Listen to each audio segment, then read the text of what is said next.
டிஎம்டிவி செய்திகள். வணக்கம், இது டிஎம்டிவி செய்தி அறிக்கை. முதலில் தலைப்புச் செய்திகள்.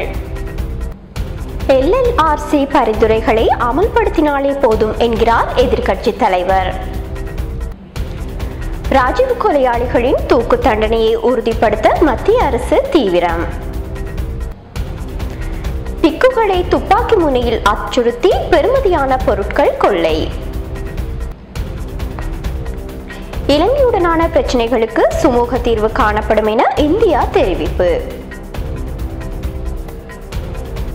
இனி விரிவான செய்திகள். இலங்கையில் காணப்படும் சுதந்திரமான நீதி சேவையும் உறுதி செய்யப்பட்டு கற்றுக்கொண்ட பாடங்கள் மற்றும் நல்லிணக்க ஆணைக்குழுவின் சிபாரிசுகள் செயற்படுத்தப்பட்டு 17வது திருத்தம் மீண்டும் கொண்டுவரப்படின் உள்விவகாரங்களில் வெளிநாட்டு நிபுணர்கள் தலையிட வேண்டிய தேவையிராது என ஐக்கிய தேசிய கட்சி தலைவர் ரணில் விக்ரமசிங்க இன்று கூறினார். வெளிநாட்டு ராஜதந்திரிகள் பங்கு பற்றிய கூட்டம் தாக்கப்பட்டது. ஆனால் அரசாங்கமே வெளிநாட்டு நிபுணர்கள் குழு ஒன்றை காணாமல் போனோர் பற்றிய ஆணைக்குழுவுக்கு ஆலோசனை வழங்கவென நியமித்துள்ளது என்றும் அவர் தெரிவித்தார். கட்சியின் தலைமையகமான ஸ்ரீகொத்தாவில் இன்று நடைபெற்ற வைபவத்தில் கலந்து கொண்டு உரையாற்றும் போதே அவர் மேற்கண்டவாறு தெரிவித்தார். 1991ஆம் ஆண்டு படுகொலை செய்யப்பட்ட இந்தியாவின் முன்னாள் பிரதமர் ராஜீவ்காந்தி கொலை வழக்கில் குற்றஞ்சாட்டப்பட்டுள்ள குற்றவாளிகளின் தூக்கு தண்டனையை உறுதிப்படுத்த மத்திய அரசு தீவிரம் காட்டி வருவதாக இந்திய ஊடகங்கள் செய்தி வெளியிட்டுள்ளன. நரேந்திர மோடி தலைமையிலான மத்திய அரசும் ராஜீவ் கொலை கைதிகளுக்கு தூக்கு தண்டனை பெற்றுக் கொடுப்பதில் தீவிரமாக இருப்பது தெரிய வந்துள்ளது. சமீபத்தில் புதிய சொலிசிட்டர் ஜெனரலாக ரஞ்சித் குமார் நியமிக்கப்பட்டார். அவர் ராஜீவ் கொலை குற்றவாளிகளை தூக்கில் போடலாம் என்று கருத்து தெரிவித்தார்.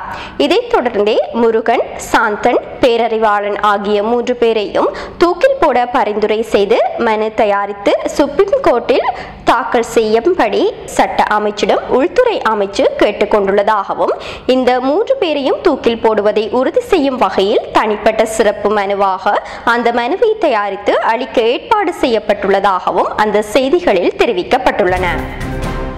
கல்தோட்டை புகுல்யாய விகாரையில் உள்ள 5 புத்த பிக்குகளை துப்பாக்கி முனையில் அச்சுறுத்தி அங்கிருந்த பெறுமதியான பொருட்களை இன்று வியாழக்கிழமை அதிகாலை ஒரு குழுவினர் கொள்ளையிட்டுள்ளதாக போலீசார் தெரிவித்தனர்.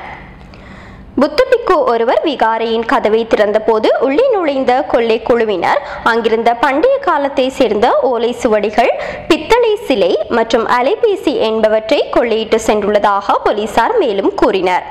சம்பவம் தொடர்பில் யாரும் அடையாளம் காணப்படவில்லை எனவும் மேலதிக விசாரணைகளை மேற்கொண்டு வருவதாகவும் கல்தோட்டை போலீசார் மேலும் குறிப்பிட்டனர்.